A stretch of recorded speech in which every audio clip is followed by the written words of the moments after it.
It's matcha talks time!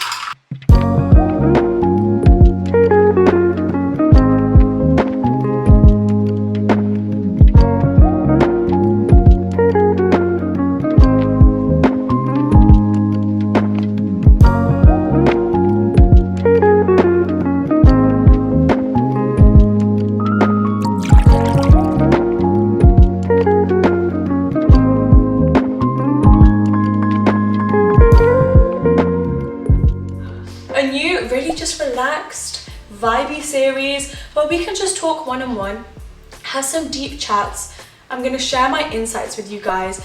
It's like we're at a sleepover, or it's like we're on FaceTime together. Every episode will have a different theme, and today we're going to be discussing all things self-acceptance. Be sure to check out all of the links in my description. My book, Buy Yourself the Damn Flowers, a radical, complete guide to falling in love with yourself and mastering self-love, is out now. You can also see all of my socials in the link below, along with my podcast, my vlog channel. And finally, I want to give a special shout out to BetterHelp, who are the paid partners of today's video. BetterHelp are an online therapy service that can help take your self-care to the very next level from the comfort of your own home. Over the last few years, I've definitely made the mistake of hustling and spending hours on scrolling on social media and overworking myself and not quite giving my mind and my mental health that same level of attention and dedication. And when coming across a platform like BetterHelp, it's like, at that point, what excuse do you have to put yourself last? Do you know what I mean? Therapy is the best way to do your future self a favor on their growth journey and their journey to confidence and self-acceptance and healing. You can have your therapy sessions over messaging, phone call, or video call, whatever is more comfortable for you. All you have to do is go to their website and fill out a super simple questionnaire where they will assess your specific needs, and then you will get suited with a therapist that best suits you, in most cases in 48 hours or less. And if the therapist you've been paired with doesn't quite feel like the right fit, which is super common in therapy, I've been there too, then you get to change therapists at no extra cost. So if this sounds like something you are interested in and you guys want to take your self-care to the very next level, then consider online therapy with BetterHelp. You can click the link below in my description, betterhelp.com/tamkaur. And now let's get into the process of learning how to fully accept ourselves. Take a sip of your matcha and really just get into the zone and the right energy. While people talk about this, it's often assumed that it's something that we naturally have within us because, you know, we are ourselves. Why wouldn't we accept ourselves? But what is often forgotten about is the fact that at the core of self-acceptance lies presence. It's something you actually have to be intentional with. It's only when you master that presence that you truly start to understand how we accidentally reject ourselves on a daily basis when we are presented with so many opportunities to accept ourselves and love ourselves more.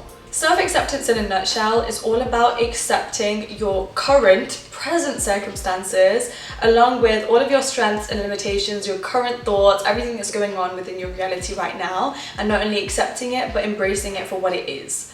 While you may have just listened to that and think that's pretty easy and straightforward, you would be shocked when you actually discover so much of the time we fall into the pattern of getting caught up in who we were, the mistakes we made, where we should be going, how far we are from where we want to go, what we're not doing good enough, what we should be doing, what everybody else is doing, that it takes away everything to do with self-acceptance, and it just goes to show we're not doing very much of it at all for ourselves. I just feel like it's so easy for us to all get caught up in the places that we should be or where we are messing up that we completely forfeit our right to fall in love with our present moment, no matter how flawed it may be. There may be so many things you're missing out on, so many mistakes you're making, but self-acceptance is finding what to appreciate about yourself in those moments when you don't have it all figured out, when you're not in the place that you want to be, but accepting yourself on the journey of getting to where you want to go, that you're already whole and complete and deserving of every single thing you desire, that your life is perfectly fine even though it might look so different to somebody else's. And it really just comes down to understanding that and then taking the conscious and intentional steps to rewire your brain to work in your favor when it comes to self-acceptance. Like, if you've listened to what I've said so far and you're like, I really do that, I do compare myself and I do beat myself up for not being where I need to be and I can't believe I'm not accepting, then you're falling into the same pit again. Don't beat yourself up for the fact that you're not doing the right thing or you haven't been very self-loving. Use understanding that you've been making that mistake as an opportunity to show yourself that self-love and self-acceptance. where you're starting a new project and you're getting so frustrated with yourself and you're like, nothing is moving, I don't know how to do this, I've got analysis paralysis, I'm not making the right decision. But you started the project and you're trying and you're on the journey to finding out the answer, and that is enough. That is more than you were doing yesterday. You are still in the place that last year you wish you could have been in, which is taking the accountability to start the thing, even though it's not fully up and running yet. It's really important to avoid comparing yourself and especially postponing your happiness until you are this idealized and perfect version of yourself. The biggest lesson I've learned in my life is to accept every single chapter I'm in, with every single season I'm in, and especially every single problem I faced. One of the biggest questions I get asked is, how do you get on the internet and tell people all of this advice, and how do you know so much at a young age? And I'm like, because I've been through a lot. Because I've had a lot of obstacles thrown my way. Not only have I had obstacles thrown my way, I've actually gone out and I've invited more obstacles into my life, e.g. by choosing the wrong friends, getting into the wrong relationships, trying out businesses that weren't meant for me or were bound to fail. And while all of those things might have been technically wrong, they got me further in knowing who I am, where I'm meant to be, what to do in future, what not to do in future. I promise you, the best moments that you are ever going to experience are the ones that are in front of you right now, the ones that are happening to you right now. These are the moments that you end up being nostalgic about years down the line. Do you ever look back at a moment that you feel like you might have taken for granted, or you thought that was just a regular day where I was coming back from school, and you're like, that's so special to me and I would love to relive that again? Your future self is currently thinking that about the life you're living right now, the life you so desperately want to throw away in exchange for where you're going to go, but guess what? You're going to get there. That's inevitable.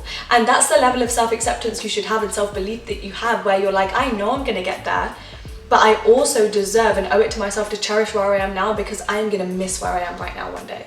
Nothing in this life is permanent, and when you realize that, it makes life so much easier. Our desires change, the people around us change, what we want changes, our emotions, our physical body, this vessel that we're living in is constantly adapting. And when you detach yourself from, this isn't going to be forever and I'm constantly going to change, but I like who I am on the inside and that will always stay the same, life gets so much easier. When you know that right now you want to start a business, but hey, maybe in a year you're going to decide to quit it and that it's not for you, you see that as that is just the inevitable cycle of life throwing challenges and changes and adaptations at you, which are so necessary for your life journey and experiences and evolution. It's nothing personal. It's not about you messing up. And then you encounter these unexpected changes and you don't take them personally.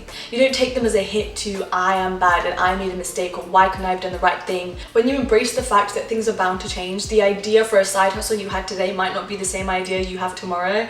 The ideas for the job that you want to have when you grow up might be completely different when you actually get there. And when you're so aware of how normal it is for life to change, why would you beat yourself up for what happened in the past? Why would you dwell on past mistakes when you know a lot of change had to happen for you to get here? And that leads me on to my next point, which is that you're not perfect, and the biggest pillar of self-acceptance is embracing the duality that is in you, which is also in every other person. It's so normalized nowadays to make one mistake, and people love to make you the villain for it. You will mess up one time and actually feel bad about it and try to rectify that mistake and learn from it and grow from it so you never make that same mistake again, and yet everybody around you tries to make you feel so bad, like you're the villain, like you have this malicious intent, like you always had it in you. And what that does is it conditions you to beat yourself up and forces you to punish yourself when you make regular human mistakes. You'll feel this natural instinct to eliminate and reject those parts of yourself or deem certain parts of yourself undesirable because of the labels that people in your life or society will put onto you. You make a mistake once and now all of a sudden you are unorganized.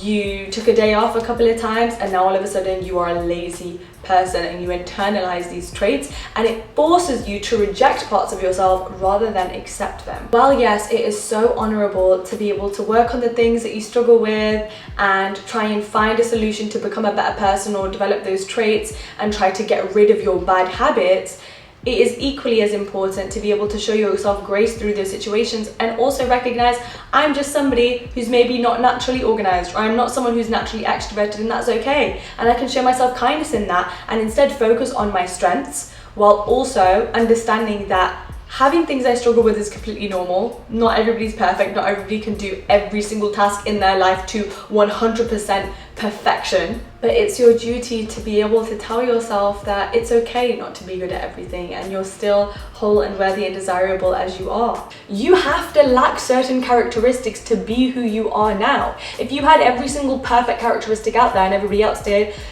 we wouldn't be unique. We'd all be the exact same robots that could do every single thing. It's not only having certain strengths and skills and things that make us unique, but it's also lacking certain things that crafts us into these amazing, unique human beings that act a certain way or speak in a certain way. And that is beauty, and you need to be able to embrace, appreciate, and actually see that beauty within you. You don't have to do something to earn your own love, your own kindness that you give to yourself. Self-acceptance is so consistent. It comes always in any situation.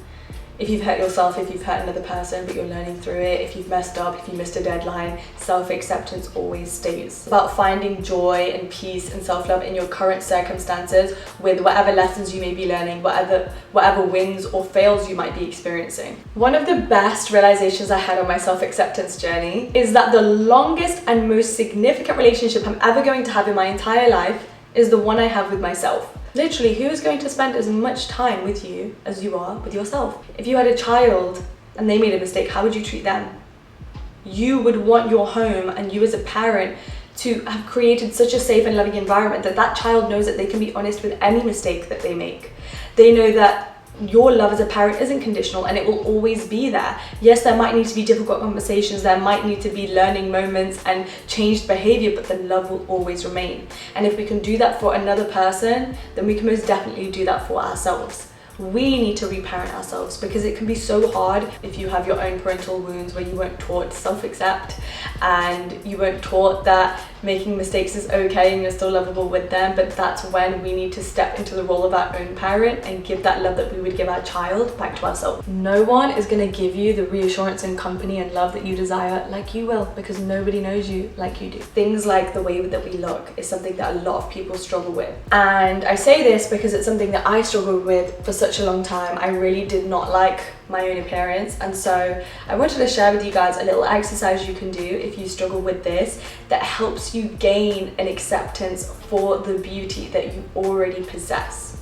What I learned on my own insecurity journey was I was so dissatisfied with my own appearance and I continuously rejected it because every single time I saw a photo of myself or saw my reflection in the mirror, I rejected it because I was thinking of an entirely different image of beauty. When somebody spoke about beauty, I didn't think about myself. I thought about a nose that wasn't mine. I thought about a face shape that wasn't mine. I thought about body shape that was not mine. And so of course I was going to be left disappointed every single time I looked in the mirror or looked at a photo of myself because all I could see was somebody that wasn't me. And so of course who I actually was always going to fall short. Because of this, the most powerful thing you can do to grow your self-acceptance is to practice mirror work, which is where you look at your reflection in a mirror for an extended period of time and you practice to look at it without judgment. Now this will take time and it might not feel natural to you. But along with every other thing in life, it needs to be formed into a habit. This is like a muscle that you have to train. It's like teaching yourself how to perceive something, how to look at yourself, just like you teach yourself how to work in a certain way or how to learn any other skill in life. Or by staying aware of all of the criticisms and judgments that might be coming in and out of your brain while you're looking at yourself and actively turning them into phrases of compassion, kindness and appreciation instead. Plus, when it comes to not accepting our looks or who we are or thinking that our personality is not desirable, you have to understand that those rejections that we are so used to placing on ourselves do not stem from us. They are not based on our own opinions. No child is born or grows up thinking that they are ugly or they are not enough. They are taught that, or they internalize that from other opinions that other people have given to them. Nobody is brought into this world naturally hating or disliking or rejecting themselves. We internalize what we've heard from other people. And what that can turn into is limiting beliefs that are so ingrained within us, we think that they are our own. And that is what leads us to not accept ourselves. This is why it's so important to do the scary task of looking at your limiting beliefs head on and actually questioning them until you get to the root of them, and especially where they came from. Because especially once years have passed, you think it's so natural to think, yeah, I hate my nose and of course I need a nose job, or yeah, I hate my body, or I'm so flat, or I'm too curvy, or I'm too this. But where did that come from? Most of all, this experience is going to be messy and imperfect and slow, and there's going to be ups and downs, and there are going to be days where you feel like you're making so much progress and days where you feel like you're not making any at all, but that is the magic of it. It's that process that, once again, even on embarking on the journey of self-acceptance, you are still being provided opportunities to accept yourself. And that brings us to the end of the first episode of Matcha Talks with Tam. I really hope you guys enjoyed this video and this chill vibe. I really liked it. I feel very relaxed right now. I would love if you guys commented down below and let me know what you enjoyed about this, so that I know how often I should release new episodes of this. If you like this style of video, then definitely check out my podcast Self-Obsessed. It's available on Spotify, YouTube and Apple, where you can kind of get these longer chats in a less structured format where we talk about one topic really in detail. But I hope you guys have an amazing week. I hope that this video inspired you or educated you in some way. That's always my goal. If anything, I just hope it made you feel a little bit better, or made you feel seen, or offered you some perspective on something. I will see you same time next week on Friday for a brand new video. I appreciate you.